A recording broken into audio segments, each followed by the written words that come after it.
عودة قناة اختفت لفترة طويلة وإياها 5 قنوات جديدة على ترددات قوية. اليوم عندنا مفاجأة قوية لكل متابعينا، نزول وظهور 5 قنوات جديدة على ترددات مختلفة، ومن بين هذه القنوات عودة قناة محبوبة لدى الجميع وخصوصا الأطفال بعد الغياب لفترة طويلة. ورجعتها مو عادية، رجعت بشارة قوية وجودة ممتازة. إذا حاب تستقبل كل القنوات بدون مشاكل خليك ويانا للنهاية، راح نشرح طريقة تنزيل القنوات بكل سهولة. أحبائي، أول ما نروح على قائمة إعدادات نضغط عليها أوكي، راح تطلع عندنا هاي الصورة. ننزل إلى الحقل الرابع اللي هو حقل الترددات، أضغط عليه أوكي، راح تطلع عندي هاي القائمة اللي قدامكم. أسفل الشاشة 4 ألوان: أحمر حذف، أخضر إضافة، أصفر تعديل، أزرق بحث، ونفس الألوان الموجودة على الشاشة موجودة على الريموت.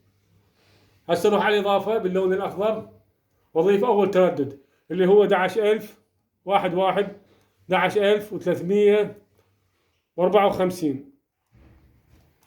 القطبية عمودي أو حرف في، معدل الترميز 27500. انزل على حفظ أو موافق، أضغط عليه أوكي وأضيف التردد الثاني. التردد الثاني هو 11636. القطبية حرف في أو عمودي، أنزل على معدل الترميز 27500، كذلك حفظ، وأضيف التردد الثالث اللي هو 10976. القطبية أفقي أو حرف اتش، معدل الترميز كذلك 27500، كذلك أحفظ، وأضيف التردد الرابع اللي هو 11679. 11600 العفو 11679. القطبية عمودي أو حرف في، معدل الترميز 27500، كذلك أحفظ، وأروح على التردد الأخير أضيفه اللي هو 11179.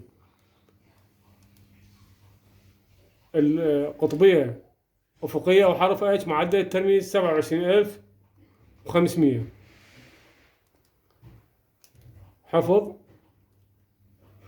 هسه عندي نظافة ترددات، أعطيهن تحديد من خلال أوكي، أول تردد والثاني والثالث والرابع والخامس.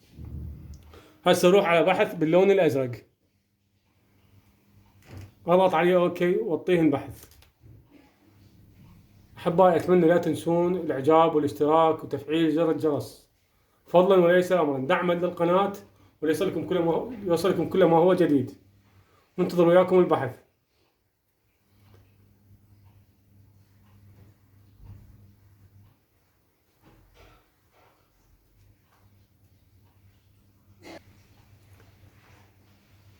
هسه نضافها لعدة قنوات، نروح عليهن نشوفهن.